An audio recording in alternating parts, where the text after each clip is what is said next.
Les back populations into the civiles annals sont of history abandonnées in à leur Sudan. triste sort Civilians parce have que been le Conseil de abandoned sécurité to n'a their pas su sad ou fate voulu because the assumer sa Security Council has not been responsabilité able to en or has amenant les not belligérants wanted à une to shoulder cessation its des hostilités responsibility et à by un règlement pacifique de leurs différends. bringing incapacité the warmongers to cessation of des Nations hostility Unies à jouer and to pleinement son ensuring and rôle bringing about de a peaceful garant de la settlement paix et of de their la disputes. sécurité This inability internationale of the est Council to une fully raison play its role de as the plus guarantor of d'accélérer international peace and sans délai security is a reason to speed up its reform to adapt to the reality of today's world and to make it more inclusive, more representative, more democratic, and therefore more effective. Ladies and gentlemen, Madam President, in a world that is constantly changing, where there is increasing interdependence and challenges transcend borders, my country, Chad, would like to reaffirm from this rostrum a fundamental truth. State sovereignty is the bedrock of international order.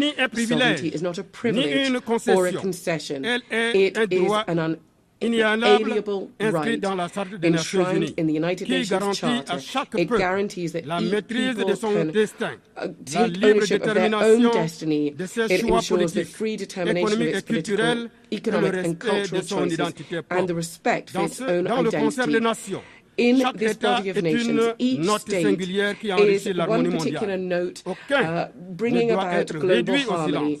Nobody should be silent. Nobody should be constrained to be uniform. Sovereignty is the very precondition for dialogue, peace and international justice. This is why we are calling for more fair global governance, where the states of the South, emerging nations, voices that have long been marginalized, can fully enjoy their rights to speak, to take part in decisions, and to enjoy dignity. Africa is calling for its legitimate place in global governance. The United Nations cannot just accept symbolic arrangements anymore. A root and branch institutional reform is necessary. Madam President, my country, Chad, in the heart of Africa, is both witness to and part of the struggle for peace and security. We're at the crossroads of all contemporary challenges: security, humanitarian, climate challenges, but also major sources of hope. Our country is facing the persistent threat of terrorism that is destabilizing the region of the Lake Chad Basin. Given the threat posed by Boko Haram, Chad has not received any external support and has had to deal with this on our own. This sacrifice bared by the people of Chad, which has often been done without receiving gratitude, bears witness to our country's commitment to bring about peace and security. It is time for the international community to recognize this reality and to support us in this struggle. Above and beyond security, Chad is also facing the tragic effects of climate change. We are seeing droughts and natural disasters affecting our food security and undermining our development. We are calling for heightened solidarity to provide equal access to financing, to green technologies and vaccines, which are critical to build resilient and fair societies. In this context, we urgently need to step up efforts to preserve our ecosystem, notably around the Lake Chad Basin, where the retreat of this lake is directly threatening the life of millions of people. Chad and many other countries in Africa have virtually no greenhouse gas emissions, and nevertheless they are bearing the brunt of a crisis that they did not cause. That is why we're calling for fairer global governance, where Africa can have its legitimate place. We're calling for effective climate justice and equal access to financing, to green technologies and vaccines. Madam President, distinguished ladies and gentlemen, Chad has been through many different political convulsions and is part of a sub-regional context which is marked by crises, conflicts and wars. But we were able to overcome this transition, holding our head high. Our country has been able to overcome the most pessimistic predictions, and we have been able to make progress based on dialogue, which has been part and parcel of this transition. From this rostrum, I would like to express our gratitude to God and to the people of Chad who have made this success possible. We would like to thank our partners, in particular the UN, for their decisive support. Thanks to this multifaceted support, Chad has been able to take decisive steps forward towards democratic and inclusive governance. I'm certain that my compatriots will continue with this momentum and that we'll be able to overcome the remaining challenges. And in so doing, we will continue dialogue and national reconciliation to bring about peace and national unity, to defend our territory, and to overcome the challenge of achieving socio-economic development. All of these measures are part and parcel of the political program which led to my election in May of 2024. It is in this context that the government has just adopted the new National Development Plan for 2025-2030, which is the Chad Connection 2030. This focuses on 4 key domains, and it aims to carry out significant changes in our economy and in our society. In order to realize this ambitious program, Chad is intending to mobilize $30 billion of which 46% are expected to come from the private sector. I'd like to take this opportunity to invite all our partners to the roundtable for the mobilization of resources, which is scheduled for the 7th and 8th of November in Abu Dhabi, in the UAE. As concerns the situation in Sudan, we'd like to express our deep concern about the war which is devastating that country and which is affecting the entire region with incalculable humanitarian, socio-economic, environmental and security consequences. When it comes to the humanitarian domain, for instance, the situation to the east of Chad is deeply alarming. Ladies and gentlemen, the impact of this crisis on people is also significant. We are seeing that the number of refugees from Sudan into Chad is more than 2 million, of whom 1.5 million have arrived since the 15th of April 2023. In the east, the west and the south, refugees, notably from Sudan, Nigeria and Cameroon, have been coming in significant numbers. We have a sense of humanitarian duty, and we will continue to open our doors to welcome our brothers and sisters, notably from Sudan. But we cannot bear this significant burden for humanitarian assistance alone, and that is why I call upon the international community to help these people and to help Chad to overcome this challenge with support. In the military domain, the continuation of hostilities in Sudan will only extend the suffering of civilians from Sudan and exacerbate the humanitarian situation in combat areas and also in neighboring countries such as Chad, who continue to see the further influx of refugees. Chad regrets the fact that the numerous appeals for a ceasefire have not been heard, and we urge the parties immediately to cease hostilities, to facilitate humanitarian access, and to engage once again in political dialogue. We are convinced that the current crisis in Sudan cannot be resolved through weapons, but rather through peaceful means, through inclusive inter-Sudanese dialogue, so that lasting peace can be achieved. Chad, which has a position of strict neutrality vis-à-vis the conflict in Sudan, and which has always supported efforts to bring about peace in Sudan, reaffirms its commitment to peace in Sudan and its availability to contribute to any initiative that can promote dialogue between the protagonists to end this war, which has lasted too long.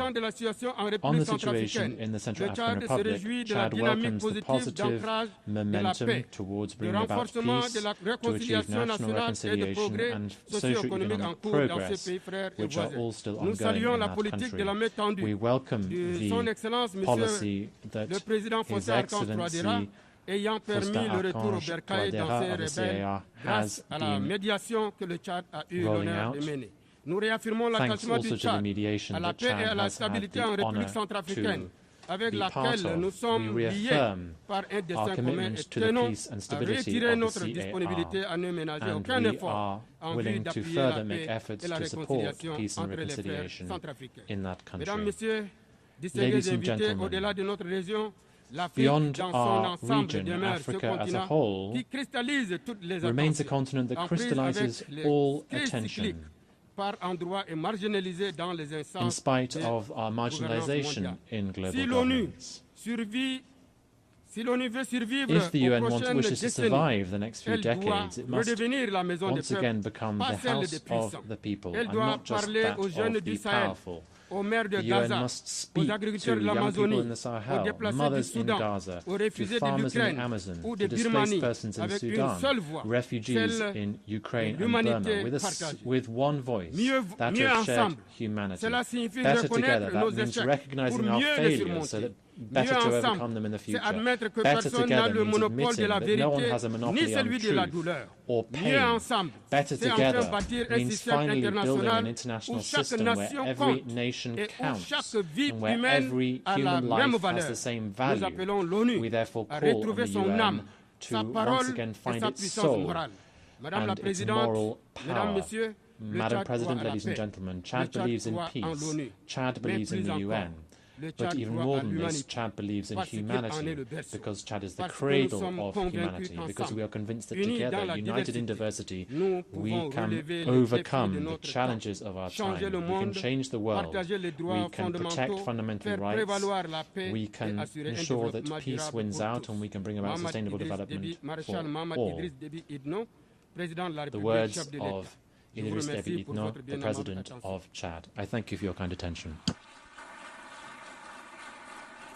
On behalf of the Assembly, I wish to thank His Excellency Prime Minister and Head of Government of the Republic of Chad.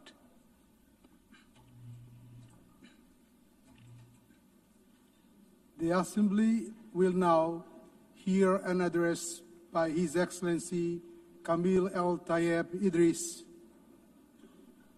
the Transitional Prime Minister of the Republic of Sudan.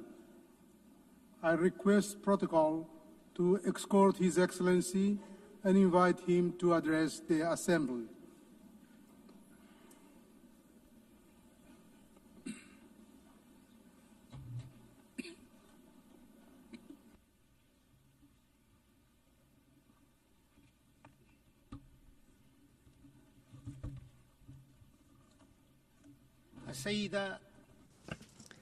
Madam Annalena Baerbock, رئيس الجمعية العامة. Annalena Baerbock, President of the General Assembly. معالي السيد His Excellency Antonio Guterres, Secretary General of the United Nations. أصحاب الفخامة. Your Excellencies الملوك and Majesties, رؤساء kings and الدول heads والحكومات. of state and government. السادة الوزراء. Your Excellency, Ministers, السيدات والسادة, ladies and gentlemen, رؤساء الوفود, heads of delegations, السلام عليكم peace and God's ورحمة الله blessings وبركاته. be upon you. وهني السيدة I congratulate أنالينا Ms. بيربوك Annalena لانتخابها Baerbock for رئيسا on her election للجمعية as العامة President of the للدورة General 80. Assembly's 80th كما session. هني السيد فيلمون بانغ I also congratulate Mr. على Philmon رئاسة الجمعية on his العامة presidency of في the دورتها General Assembly السابقة. at its previous session. ونقدر حسن And أدائه we appreciate وجهوده المبذولة his good performance من أجل and السلام. the efforts that he made for the cause ونخص of peace. بالتقدير We especially معالي appreciate الأمين العام His للأمم Excellency, المتحدة the Secretary General of the أنطونيو United Nations, غوتيريش Mr. Antonio Guterres, لجهوده الدورية for his tireless والدؤوبة efforts ومبادراته القيمة and valuable من أجل initiatives السلام for peace والعدل and justice, وتحقيق أهداف and for the achievement ومبادئ الأمم of the goals المتحدة and principles of the United ودعمه Nations, and لقضايا for his الدول support النامية. for the causes of developing countries. ها أنا ذا I stand ها before أنا ذا you today. أقف أمامكم اليوم I stand before you باسم today حكومة السودان on المدنية behalf of the civilian government of the Sudan.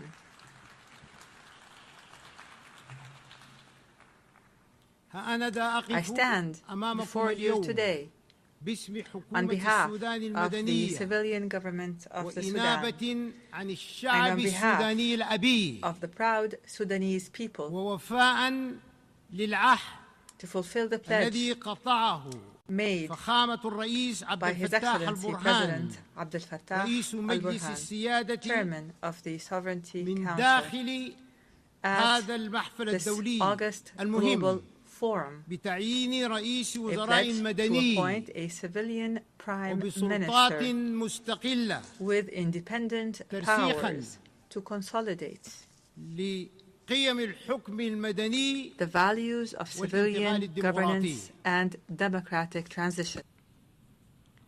I stand before you from the banks of the Nile, from the land where history runs as deep as the river itself, from where the deserts know the footprints of ancient kingdoms, ancient civilizations, and from where, in this present hour,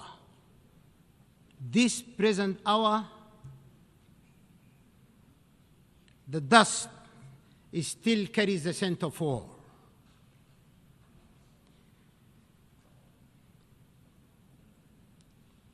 Sudan has bled. Our villages and cities have fallen silent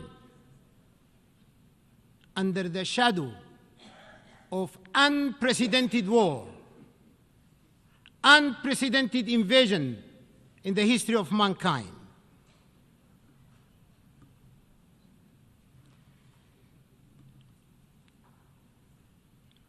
Our children have known fear before they have known the meaning of life. And yet,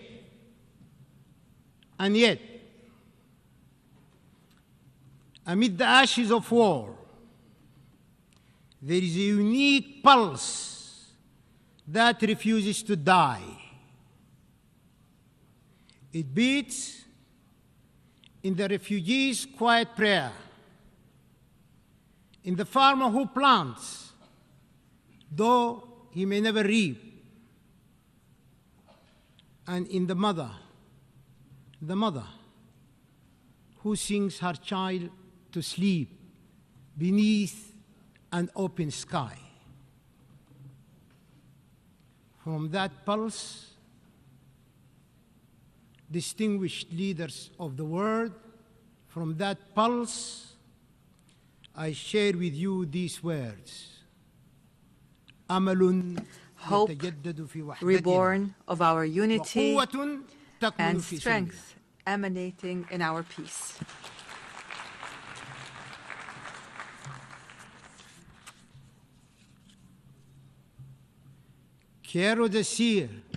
I wish to say, in addition to this, that Sudan is a great civilization. Its resources are necessary for the entire world. Madam President,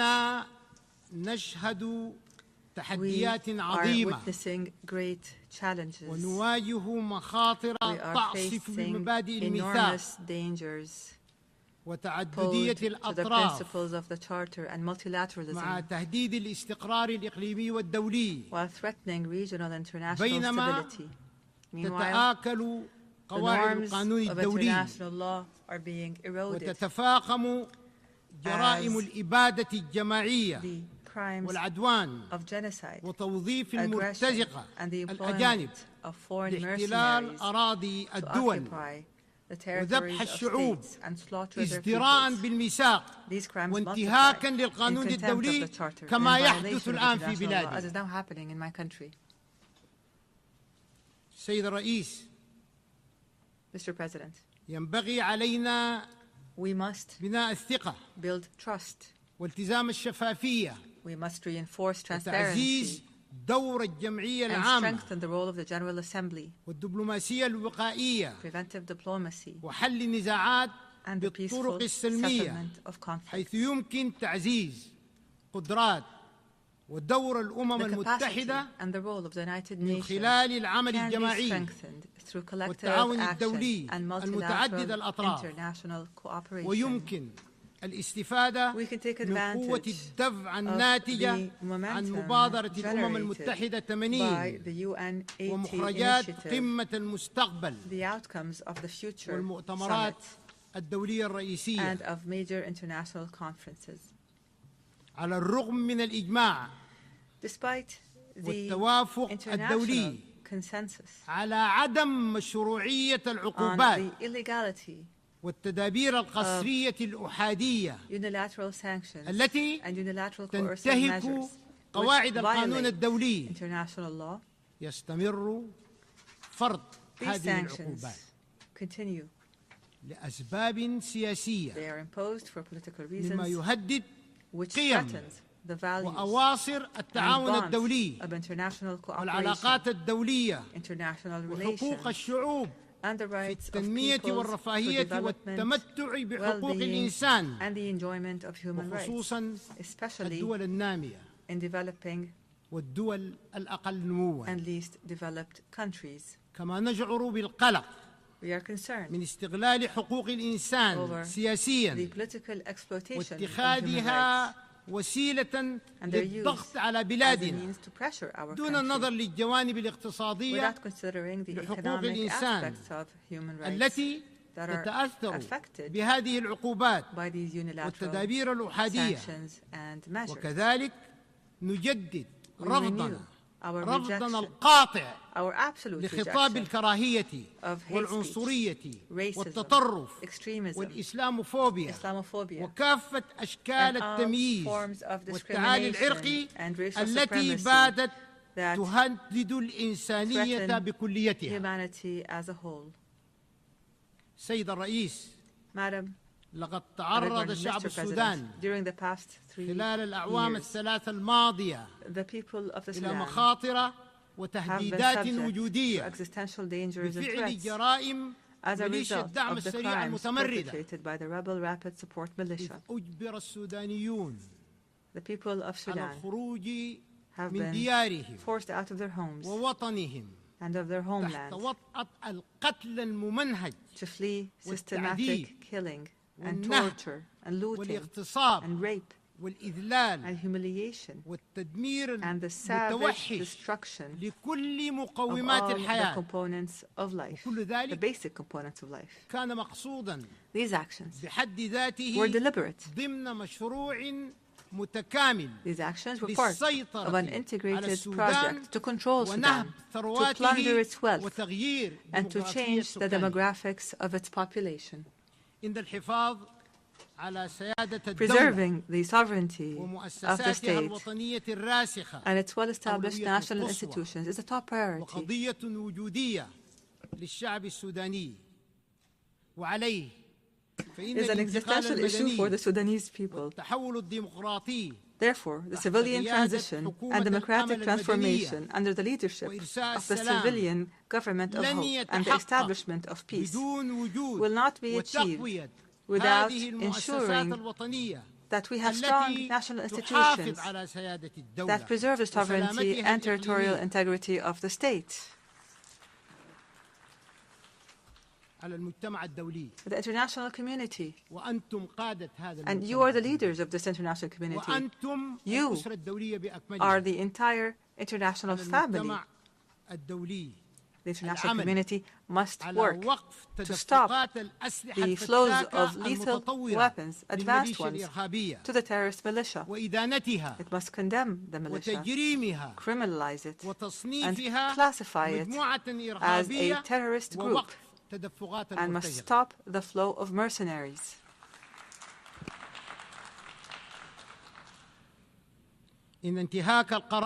Violating Resolution 1591 threatens to prolong the war and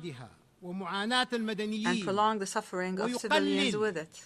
It decreases the chances of peace and threatens the safety, unity, and stability of Sudan and the entire region. Achieving comprehensive peace in Sudan requires the participation of Sudanese political forces and the different walks of Sudanese society in decision-making and in determining their future, because they are the true stakeholders. There must be no foreign interference or pressure, no hasty partial solutions, and no support for ethnic political extremism that plots to destroy Sudan. We affirm from this podium the commitment of the government of Sudan to the roadmap, which was drawn up by a group of national forces and civil organizations, and which we presented to the United Nations and to the mediators. This roadmap includes a ceasefire accompanied by the withdrawal of the terrorist rapid support militia from the areas and cities it occupies. It includes lifting the siege of the city of Al-Fashir immediately, lifting the siege on the city of Al-Fashir immediately, as well as the city's environs, in implementation of Security Council Resolution 2736, adopted over a year ago. Imagine this resolution was adopted by the Security Council over a year ago, and nothing has happened to this very day. Is this plausible? Let us take a moment to reflect. Children are dying. Women are dying. The elderly are dying because of starvation. And the international community is silent.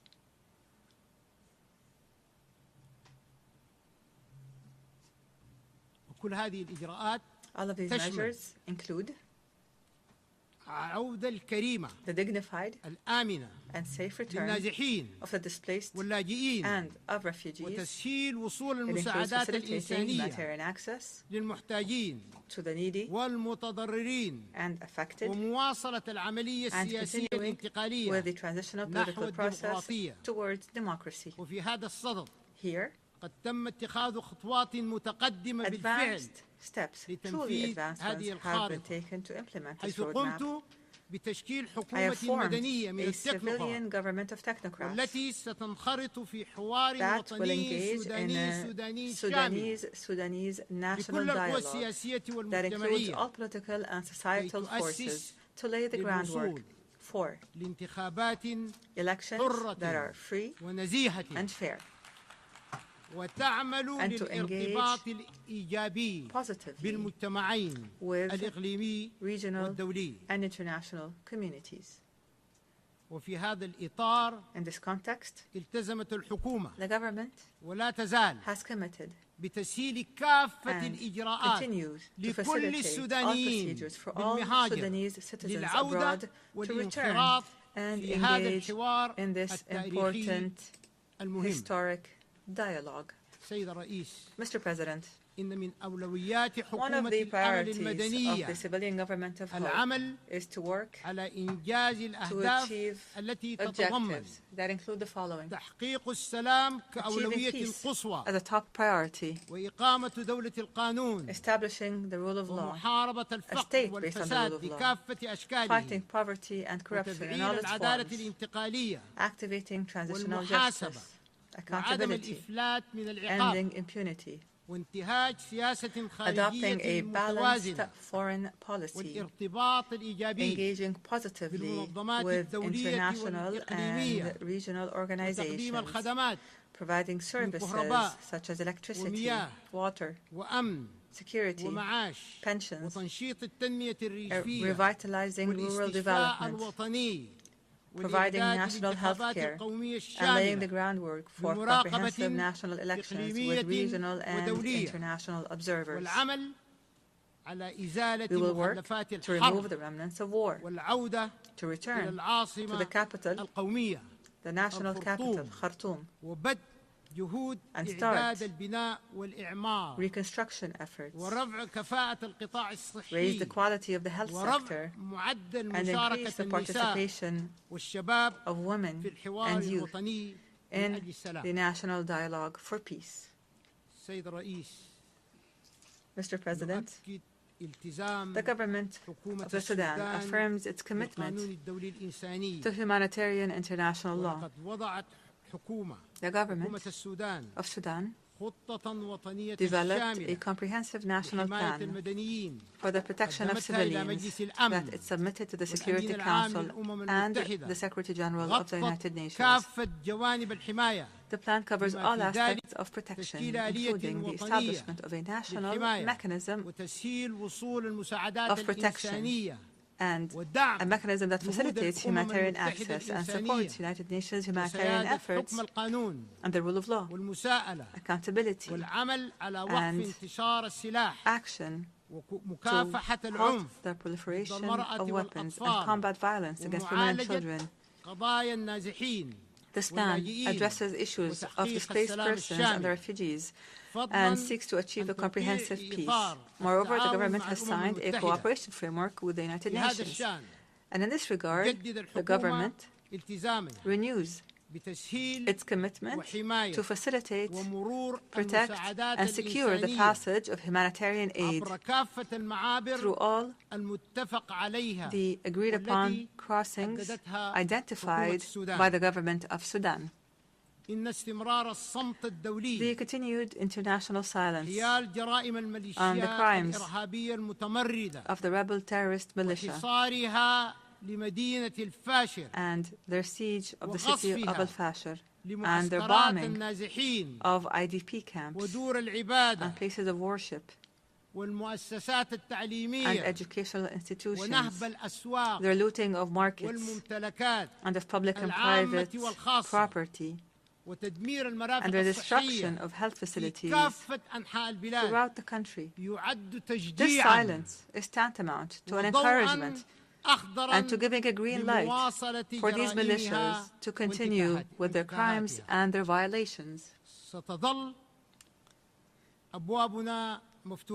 Our doors will remain open.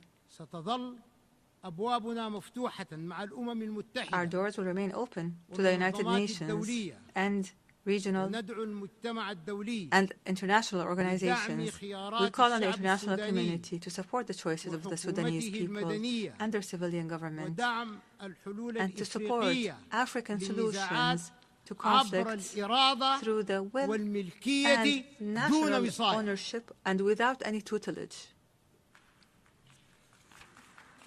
Mr. President, the dangerous deterioration and escalation and the status quo, what has become of the situation in the Middle East, especially the catastrophic situation in occupied Palestine and the Gaza Strip, warn of serious consequences for the region and its people.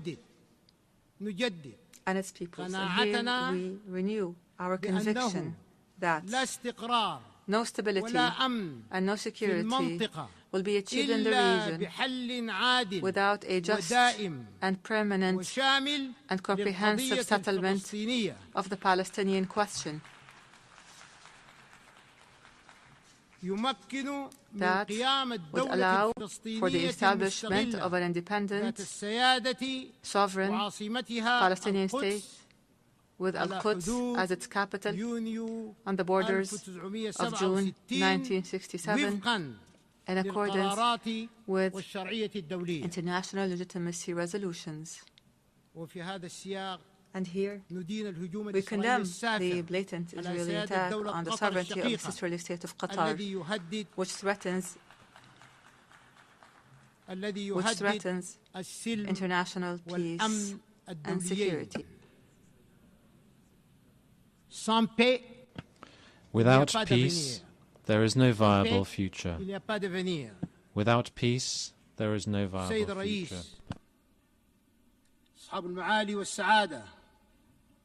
Excellencies, ladies and gentlemen, fully supportive of peace and security. human rights, and sustainable development goals, without which there will be no lasting peace. However, let me say it clearly and openly, our sovereignty and territorial integrity are red lines. We will never give up. I promise you, we will never give up, and I thank you for your attention. Thank you. On behalf of the Assembly, I wish to thank His Excellency, the Transitional Prime Minister of the Republic of Sudan.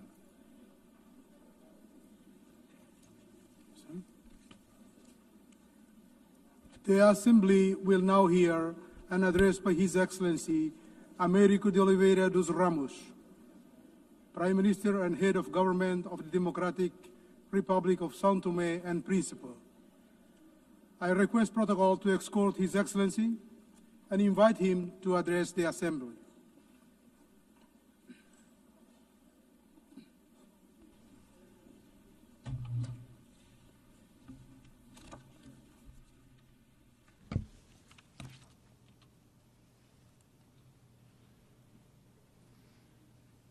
Excelentíssima Senhora Presidente Madam President da of 80ª the Sessão da 80th Assembleia Geral das Session Nações of the Unidas, United Nations General Assembly, Excelentíssimo Senhor Secretário-Geral Mr. das Secretary Nações Unidas, General of the United Suas Nations, Excelências, Your Chefes de Excellencies, Estado e de Heads Governo, of State and Government, Ilustres distinguished delegados, minhas delegates, senhoras e meus ladies and senhores. gentlemen, Permita-me, Excelências, allow me, expressar a Excellencies, profunda honra de to dirigir-me express a the esta profound ilustre honor Assembleia of em addressing nome this da República distinguished Democrática de assembly Santo Tomé e Príncipe. on behalf of the No Democratic momento em Republic que of a Santo comunidade Tomé and internacional Príncipe, enfrenta at a desafios time when the de uma international complexidade sem community precedentes, faces o challenges lema of desta 80ª unprecedented sessão, complexity, Melhor the theme Juntos, of the ressoa 80th não session, Better apenas Together, como ideal, resonates mas como not uma only necessidade as an imperativa ideal, para a but as humanidade an e para o imperative desenvolvimento necessity for e humanity, prosperidade for collective development and prosperity. Nesta singela ocasião, On this solemn expressamos a occasion, nossa we solidariedade express para com our todas as nações solidarity que with all nos últimos nations meses that enfrentam in recent catástrofes months naturais, have endured conflitos e natural crises disasters, humanitárias. conflicts, and humanitarian Falamos aqui não crises. apenas de estatísticas, Here we mas de speak vidas not humanas of mere concretas, de statistics, famílias but desfeitas, of real de human comunidades lives, inteiras of forçadas ao broken sofrimento. families, of entire As vossas communities perdas são forced into sentidas por suffering. todos nós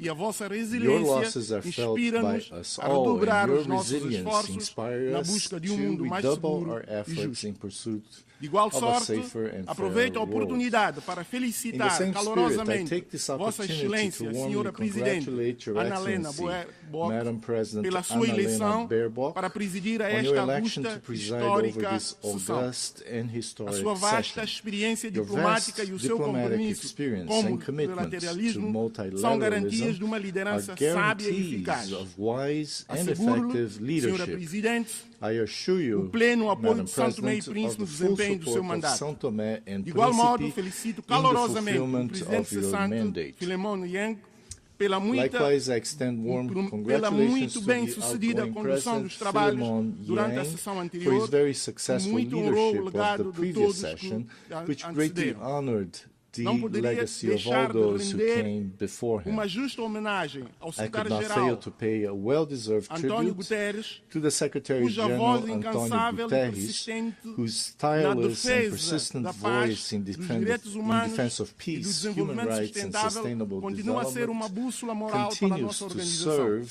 as a A sua moral liderança compass for visionária our tem organization. His contribuído para visionary leadership revitalizar as has Nações Unidas contributed e to adaptá-la revitalizing aos the United ingentes desafios Nations do século and XXI. adapting it to the pressing Senhora challenges Presidente, of the 21st senhoras century. e senhores chefes de Estado e do Governo, Madam President, Santo Tomé e Príncipe chega a heads esta of Assembleia State and Government, Excellencies, Santo Tomé and Príncipe comes before this Assembly with a message of hope and a call to action. In recent years, our country has made remarkable progress in consolidating democracy, promoting peace and defending human rights. We are an example that even with limited resources, it is possible to build an open, pluralistic, and tolerant society and to sow the seeds of a better future. The privileged geographical position of Santo Tomé and Príncipe in the heart of the Gulf of Guinea grants us an added responsibility in promoting regional stability and security. Our country has sought to establish itself as a natural bridge between continental Africa and the Atlantic island communities, facilitating dialogue, cooperation, cultural and economic exchange, combating piracy, and promoting safe trade routes that benefit the entire international community. Our democratic journey, which has become a reference in our sub-region, is marked by the regular holding under existing law of free and transparent elections, by the active participation of political actors and civil society, and by the guarantee of freedom of the press. We believe that democracy is a fundamental pillar of sustainable development and lasting peace. Domestically, the Santo Toméan state has responsibly undertaken reform processes in the fiscal, economic, judicial, and public administration sectors, implementing public policies aimed at improving human development indicators. Yet we recognize that the progress achieved remains fragile and constantly under threat.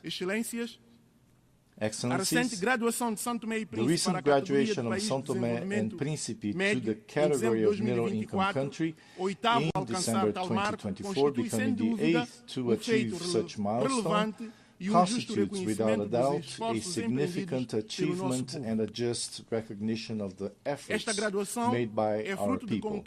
This graduation is the fruit of concrete and measurable gains that attest to our progress. Between 2020 and 2022, our gross national per capita income reached $2,271, significantly surpassing the graduation threshold set at $1,306. At the same time, our Human Development Index showed remarkable progress, rising from 59.3 in 2002 to 91.4 in 2024, far above the threshold of 66 points. These indicators reflect advances in fundamental areas such as health, education, and macroeconomic stability. Nevertheless, while this achievement honors us, it also places us before new and demanding challenges that require appropriate responses. It is in this context that we appeal to the international community to ensure that this transition is carried out gradually and harmoniously, accompanied by continuous and transformative support, so that we may advance in the economic and productive sectors, preserve the gains achieved, and prevent our hard-won progress from being undermined. Aligned with our development efforts, we have defined a vision and a National Sustainable Development Strategy 2026-2040, anchored in sustainable tourism, which will be presented at the Investment Forum scheduled for December of this year in Brussels.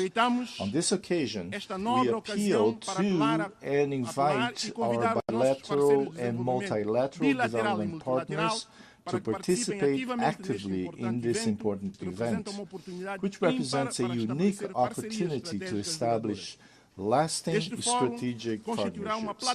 This forum will provide a privileged platform to present our national priority projects, attract foreign direct investment, and consolidate alliances that will accelerate our transition to a green and resilient economy.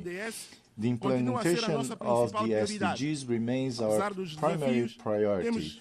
Despite challenges, we have made significant progress in areas such as health, education, and access to energy.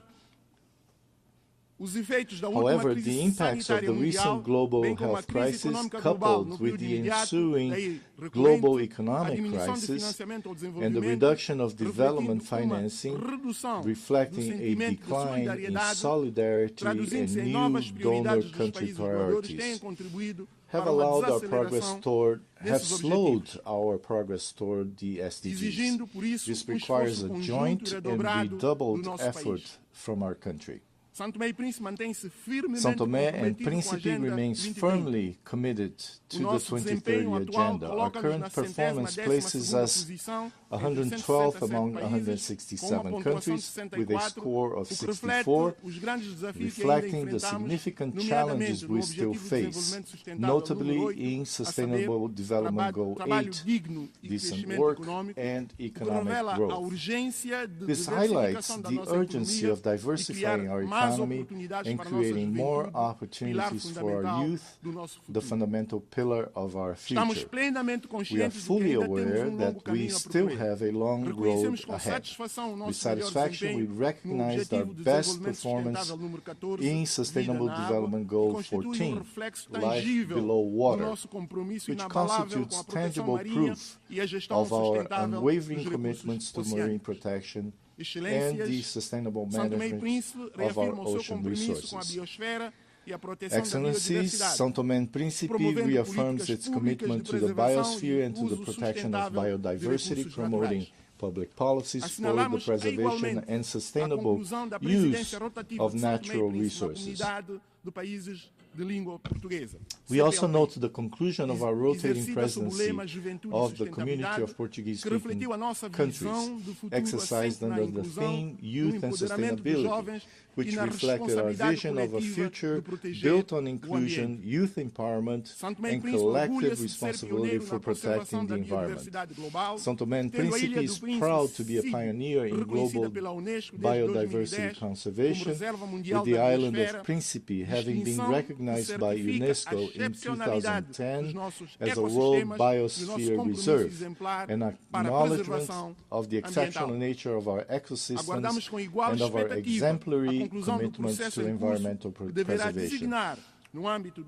We now look forward with equal anticipation to the conclusion of the ongoing process that will, at the 5th World Congress of Biosphere Reserves, designate the island of São Tomé as a World Biosphere Reserve, along with the creation of 8 marine protected areas.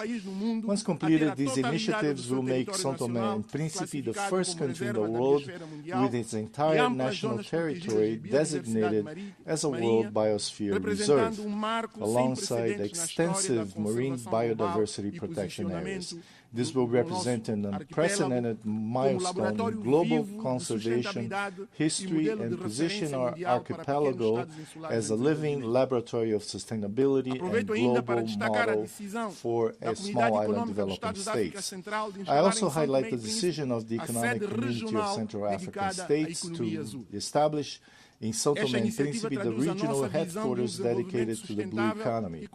This initiative reflects our vision of sustainable development that balances economic growth with the preservation of marine ecosystems, a vital heritage for all humanity. Ladies and gentlemen, as a small island developing state, we face one of the greatest injustices of our time.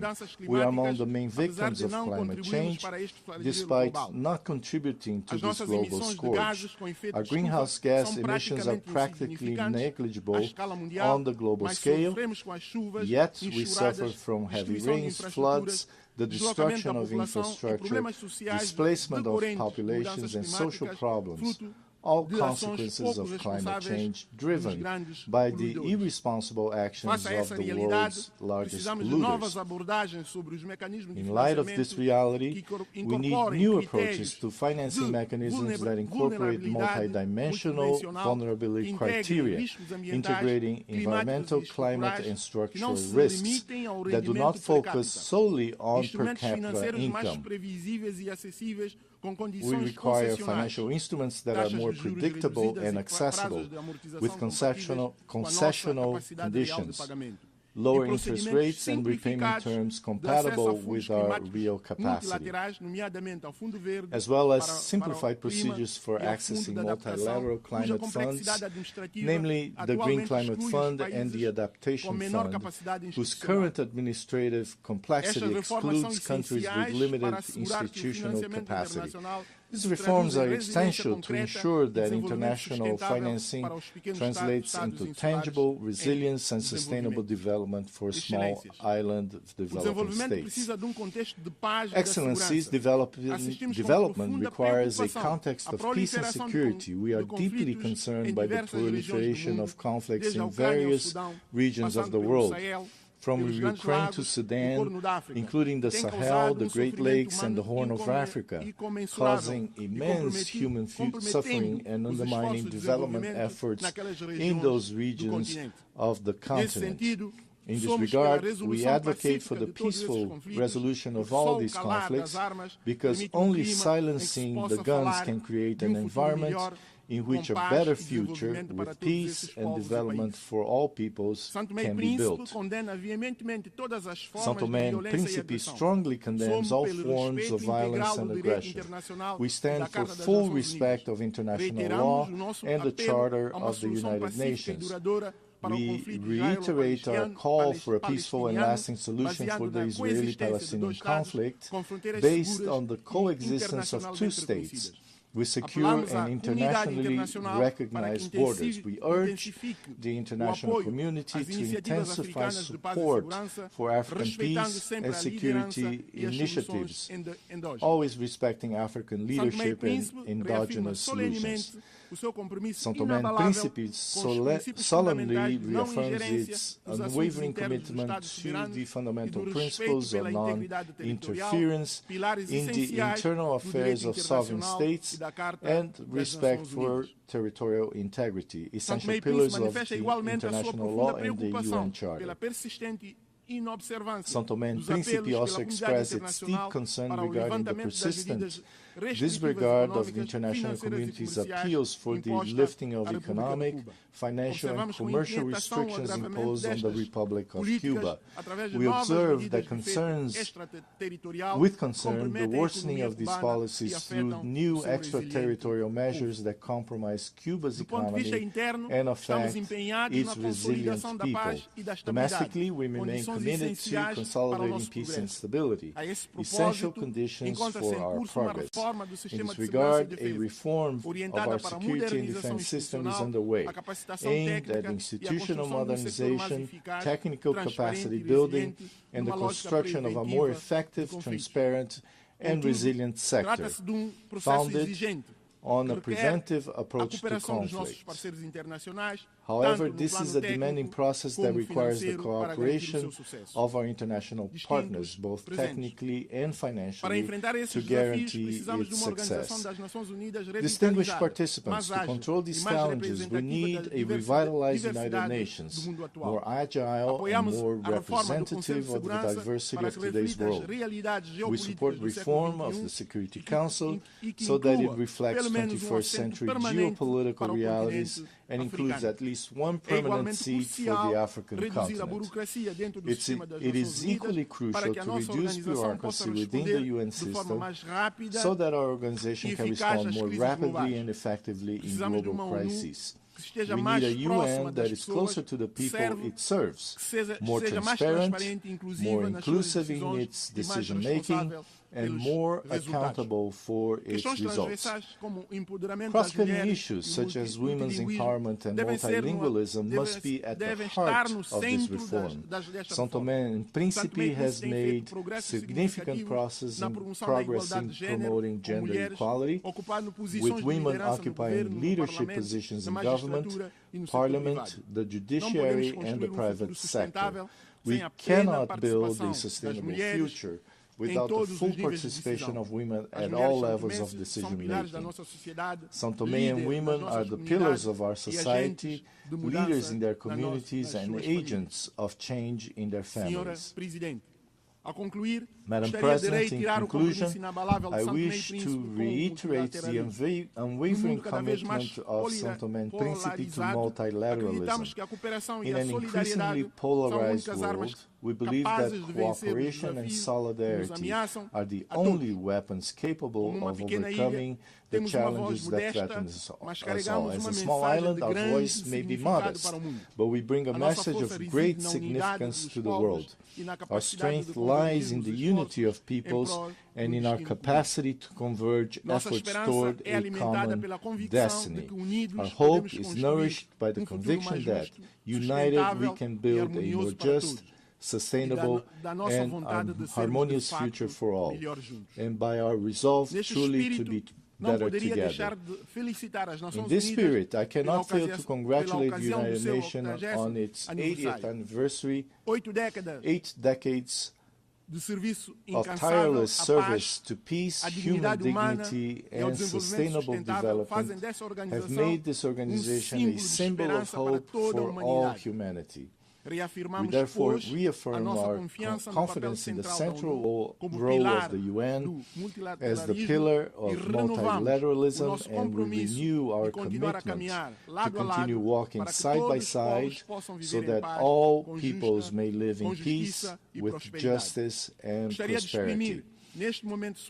At this solemn moment, I would also like to express our sincere gratitude to all cooperation partners with whom Santo and Príncipe has the privilege to work. In particular, I highlight the support of the United Nations and its various agencies, whose contributions have been decisive in strengthening institutions and improving the living conditions of the Santomean people.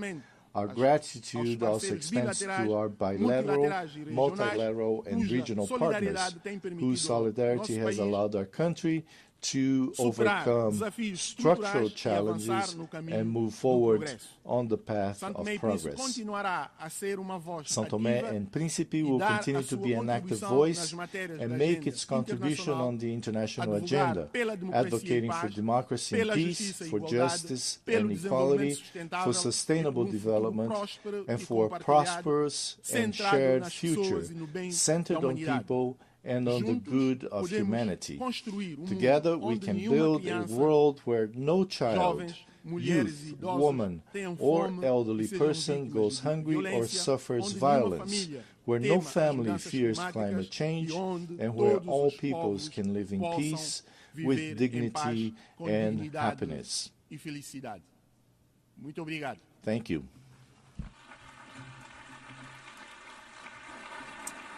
On behalf of the Assembly, I wish to thank the Prime Minister and Head of Government of the Democratic Republic of Sao Tome and Príncipe. I now give the floor to His Excellency David Lammy, Lord Chancellor and Secretary of State for Justice and Deputy Prime Minister of the United Kingdom.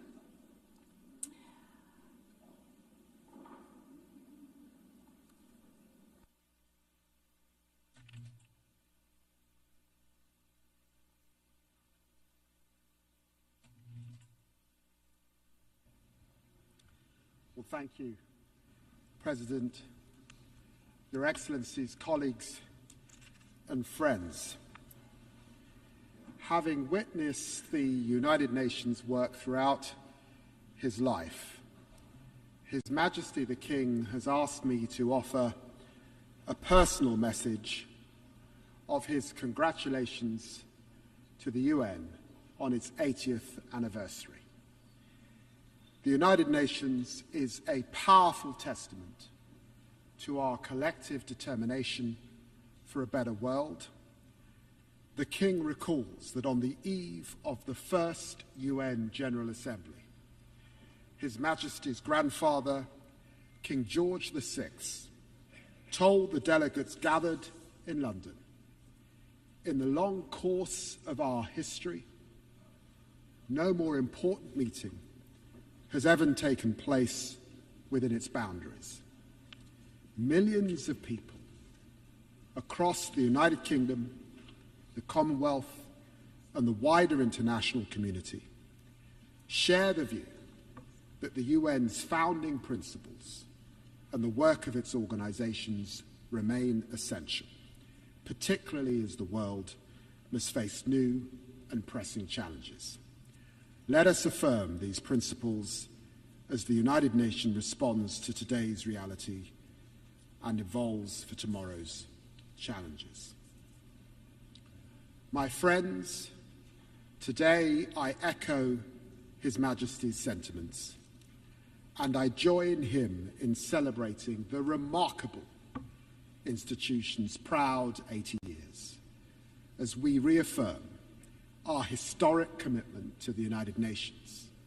We must face the challenges of the present. A present in which we in the United Kingdom do not stand up for one nation's rights whilst ignoring others, but act resolutely with the Charter as our compass. This is why I want to address directly the Israeli-Palestinian tragedy. What is happening in Gaza is indefensible. It is inhumane. It is utterly unjustifiable. And it must end now.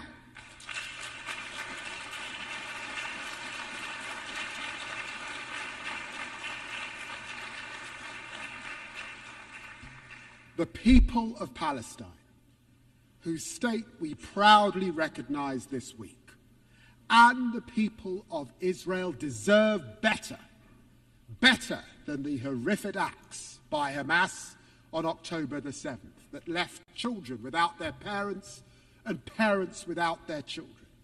Better than the torment of families waiting desperately for the return of their loved ones from the most barbaric captivity. Better than the fanatical rule by Hamas, a vile, pitiless terrorist organization that must have no future in Gaza. Better than Israel's denial of life-saving humanitarian aid and the catastrophic famine that it has caused. As Israel escalates its military operations and displaces Palestinian families again and again and again, there can be no answer to these horrors but concerted diplomatic action to keep the hope of peace alive. As we work with leaders from across the region and beyond in support of the US's efforts to build a consensus around a durable plan for peace, we commend the momentum achieved by the United States, Arab and Muslim states. Annexation must be prevented, a process for peace advanced, and this terrible, terrible war ended. There can be no answer except for the hostages out now, aid in now, and a ceasefire now. And I vow to you that we will not rest until this day has come, and there are two states living side by side in peace and security. Friends, we stand with Palestine because we believe in the values of the UN Charter, in equal rights, self-determination, and the dignity of all peoples. We stand with Ukraine because we must defend the core values of the UN Charter: sovereignty, territorial integrity, and the respect for international law. And because the world will suffer if aggression is allowed to pay. We must all strive for a just and lasting peace in Ukraine, which maintains the integrity of our UN Charter and sees Ukraine emerge from Russia's brutal war as a sovereign, secure, and independent nation.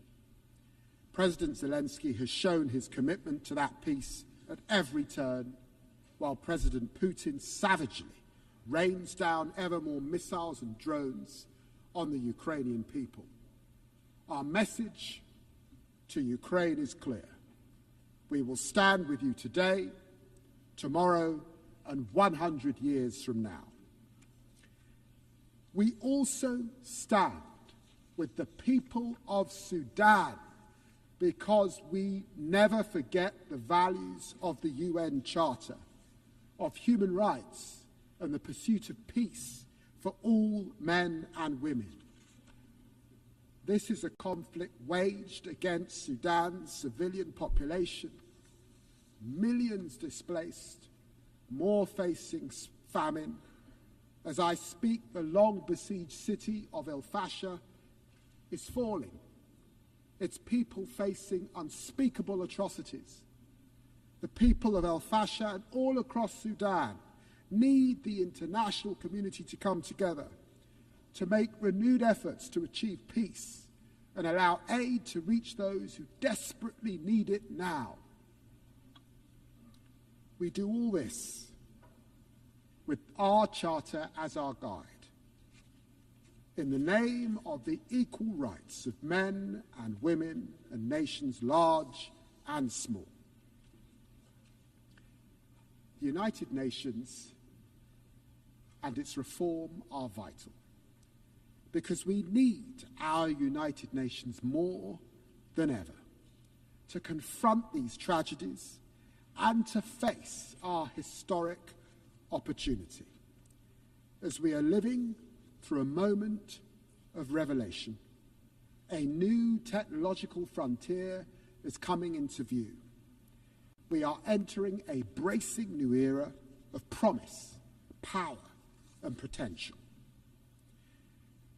You know, my friends, to live through the Industrial Revolution was to see the first iron bridges that mankind had made, the first railways, the first smokestacks.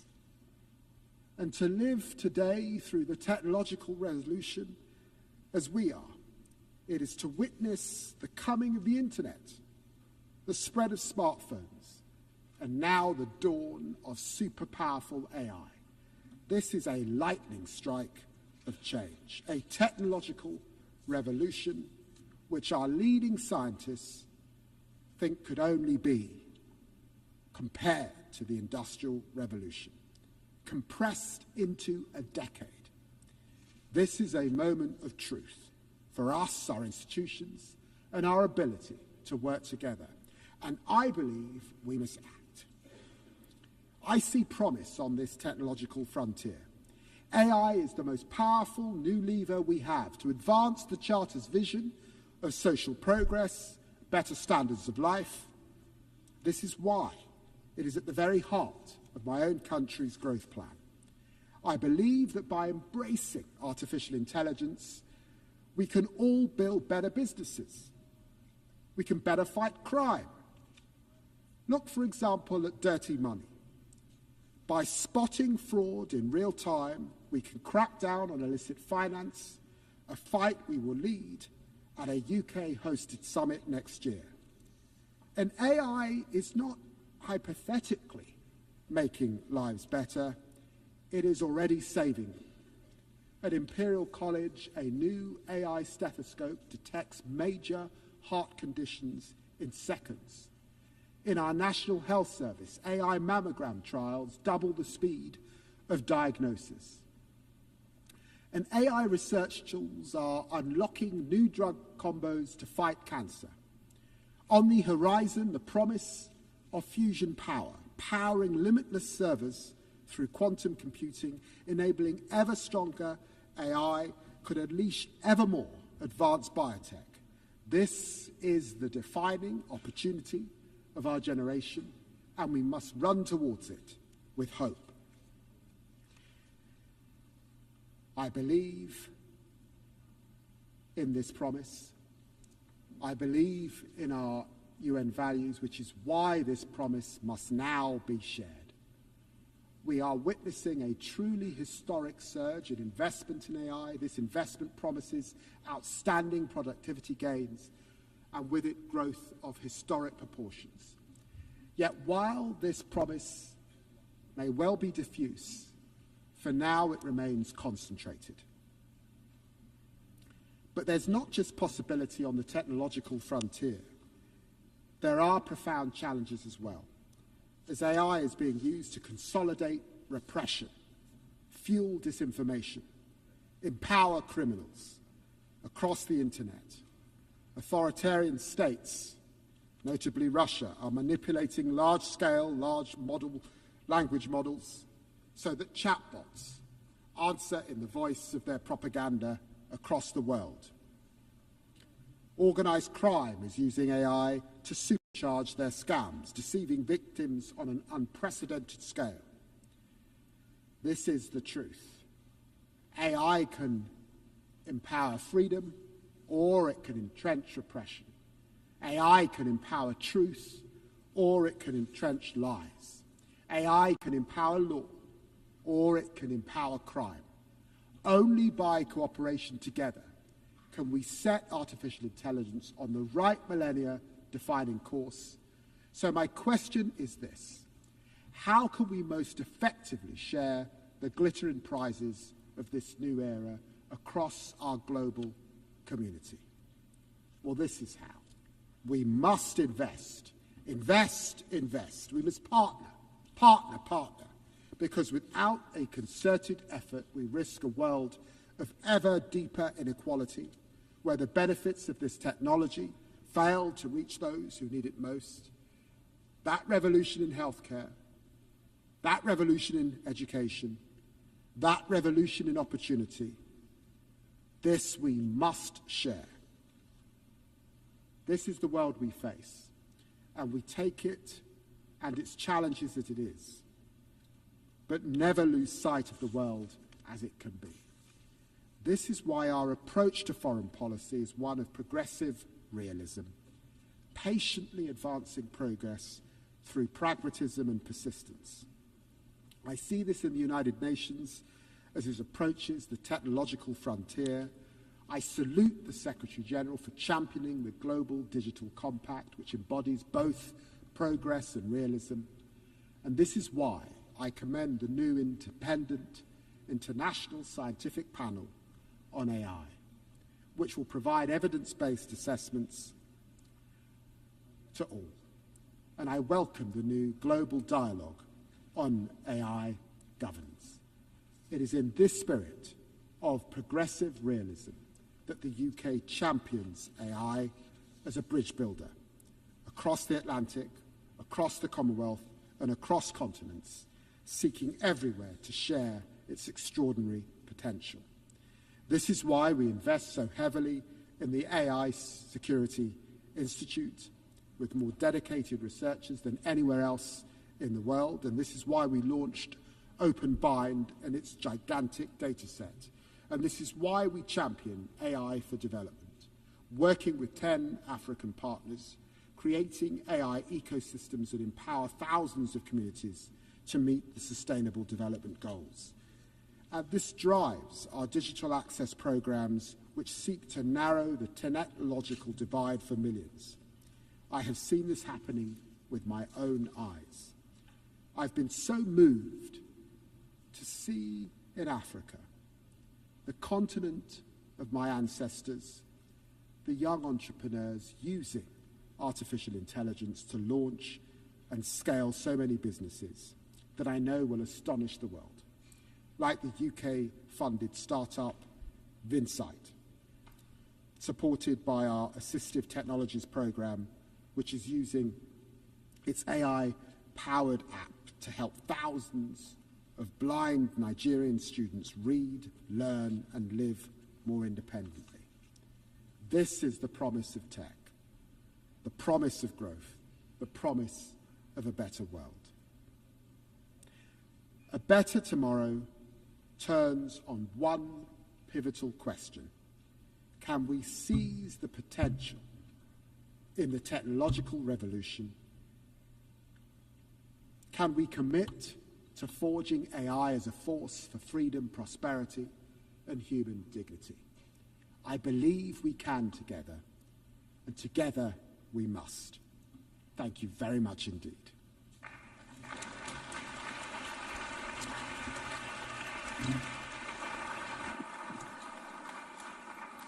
I thank the Lord Chancellor and Secretary of State for Justice and Deputy Prime Minister of the United Kingdom.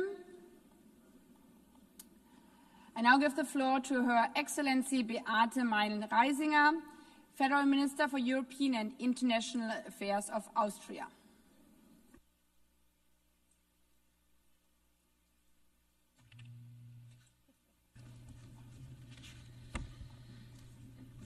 Madam President, Excellencies, ladies and gentlemen, dear friends. As the Austrian Foreign Minister, it is both truly an honor and a profound responsibility to address this assembly today. Yet, I am not only a foreign minister and, by the way, a party leader, I'm also a mother of 3 daughters. When I reflected about why I'm coming to New York to participate in the General Assembly, it became clear to me. The values of the United Nations are the very same values that my husband and I try to pass down to our children.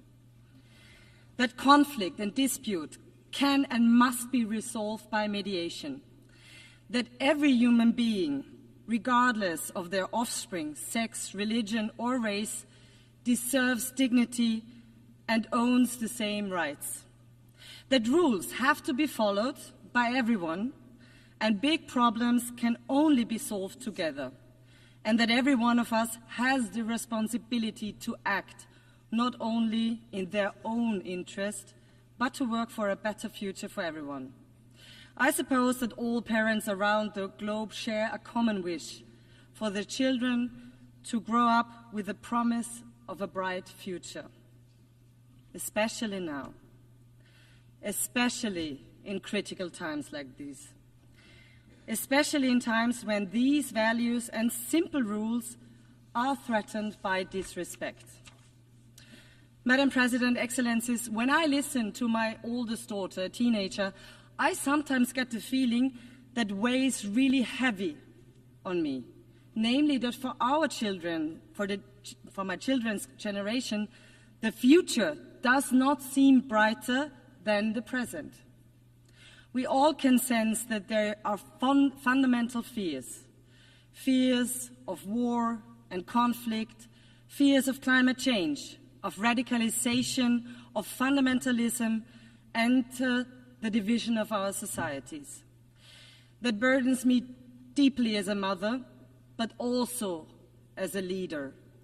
I believe that the most powerful and most important promise leaders can make is to do everything in their power to ensure that our future is at least a little better than the present. Yet today we cannot close our eyes to the gap between this aspiration and the harsh reality we live in. For example, in Gaza, where devastation, starvation, and despair have reached terrible proportions. For Austria, it is clear the attacks of Hamas on Israel on October 7th were horrible and beyond imaginable brutality. They must be condemned by all of us. We have said it from day one and will continue to do so.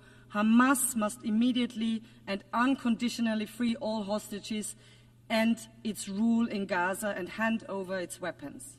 At the same time, nothing justifies the devastating humanitarian catastrophe we are witnessing in Gaza. Civilians must be protected at all times. There is no justification for violating international law, including international humanitarian law.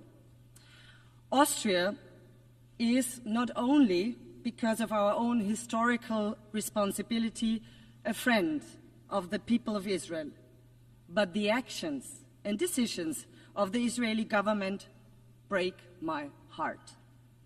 This war must end now. The hostages must be freed and humanitarian aid must reach the suffering civilians in Gaza as soon as possible. Our vision, the Austrian vision, is clear: a comprehensive, just and lasting peace in the Middle East. 2 states, Israel and Palestine, living side by side in peace and security within recognized borders. Austria's support for the 2-state solution is not just words. We have supported the Palestinian Authority for many decades. At that point in the future, when this step can make the most meaningful contribution to peace, and when the right conditions have been met, we will also recognize Palestine as a state.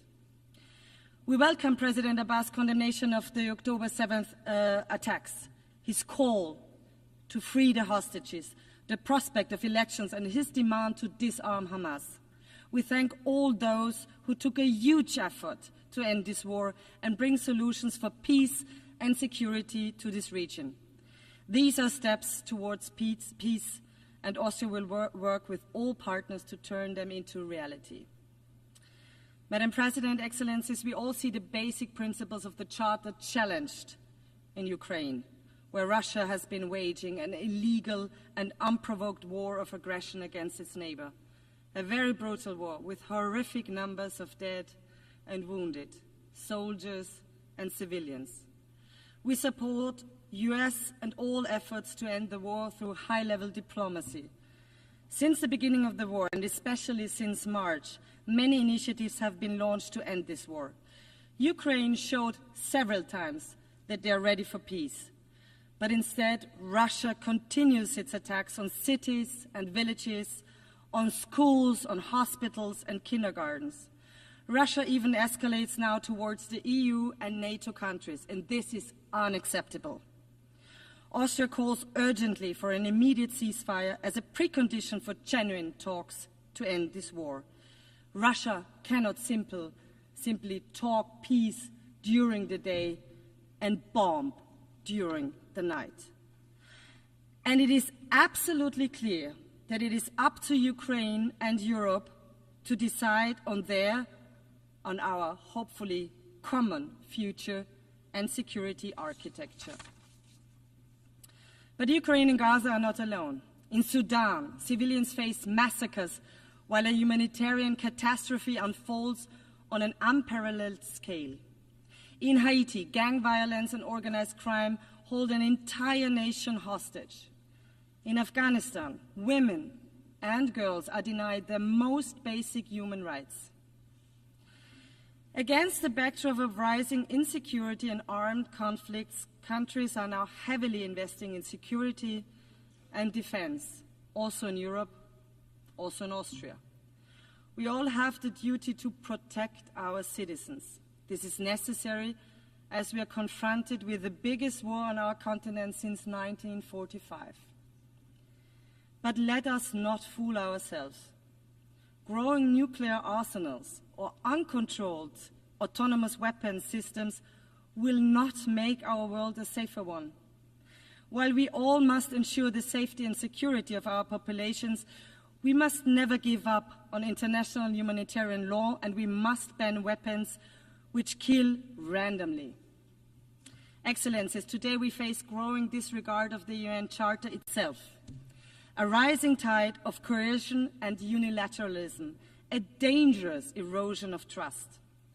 The United Nations were born out of the ashes of war and the promise of never again. Does the UN still live up to this promise? Is the UN still fit for purpose? What we do today matters. We must not fail our ancestors. We must not fail our population. We must not fail our children. We must therefore ensure our activeness, an active world community, and effective United Nations that can deliver.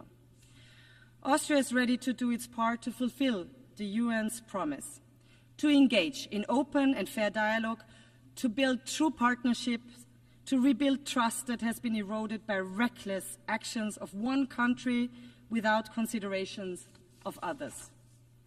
It is about time to rebuild partnerships. It is about time to rebuild trust.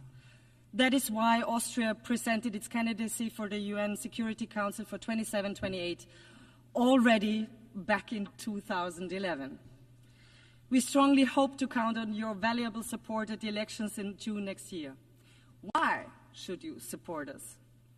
Austria is a rather small country and a military neutral one. We are a reliable host country, proud host country, of one of the UN headquarters in Vienna and support the Secretary General's reform efforts.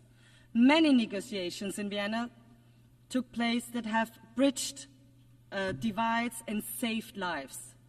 We know that small countries depend on the rule of law, on diplomacy, transparency, and inclusiveness. That's why we will serve the entire international community if elected.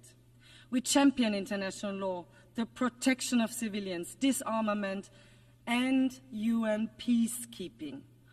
More than 100,000 Austrians have served as peacekeepers around the world since the 1960s. We are a reliable development partner and make our contribution to the enormous challenge of climate change. And no, denial will not help us to adapt to this challenge. This is why Austria is proud to co-chair the UN Climate Security Mechanism this year. Excellencies, the people of the world, our populations, the children of the world, rely on us. They trust us to protect peace, prosperity, stability, and healthy United Nations that delivers answers to global challenges. 80 years ago, our predecessors gave the world a charter and a promise for a better future. Let us renew this promise and work hard so that the future is better than the present. Thank you very much.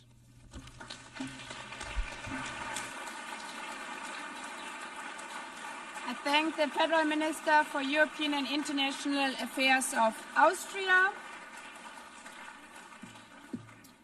I now give the floor to His Excellency Juan Ramón de la Fuente Ramírez, Minister for Foreign Affairs of Mexico.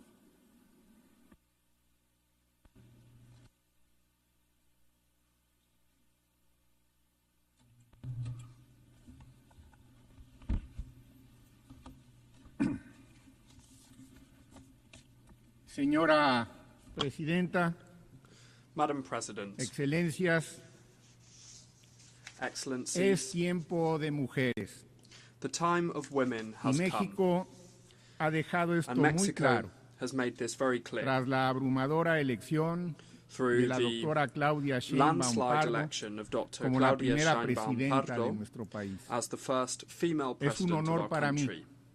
participar en It's an esta honor for me to asamblea en participate su in this assembly representación representing her y ser la voz de un gobierno que and consolida being en the los voice of a hechos government la that is transformación delivering de la vida the pública de México. transformation of the public life of Vengo de Mexico. un país que nació en I la come sabiduría, from el a valor y country la that was dignidad de sus born pueblos in originarios, the wisdom, bravery, con and una dignity of fecunda its historia original peoples, with política a de héroes rich y heroínas political extraordinarias history of que extraordinary construyeron un heroes and país libre, heroines who built independiente a y free, soberano. independent and sovereign Ahora country. también hay que decirlo, Now, un país cada día we must más also próspero, say that we con are una becoming an prosperidad ever more compartida. prosperous country with shared El prosperity. pueblo mexicano es un pueblo The fraterno hacia Mexican adentro people y allende sus are a fronteras. fraternal people, both Así within lo ha and demostrado beyond como our miembro borders. activo y We have shown responsable this being dentro an de la active and comunidad de las responsible Naciones member Unidas, of the bajo la United premisa de Nations community, defender la under the dignidad premise of y los defending derechos de los the individuos y dignity de las and the rights naciones of individuals and amantes de la nations paz, who love peace, con pleno respeto with a full la igualdad respect soberana for de the los estados. sovereign equality of states. El momento histórico que vivimos The en historic México, time that we are living bajo through la in Mexico, conducción de nuestra under primera the mujer leadership of our presidenta, first female president, se arraiga a un is pensamiento que rooted hemos in a llamado vision el that we humanismo have mexicano. called Mexican El camino humanism. trazado desde hace The 7 trail años es blazed claro y tiene una over the last vocación 7 years is a universal: clear one and has a consolidar universal una vocation, sociedad that is to en la build democracia, a society la based on libertad, democracy, la igualdad freedom, y la prosperidad equality, compartida and shared por el prosperity bien de todos, for the primero los benefit pobres. of everyone,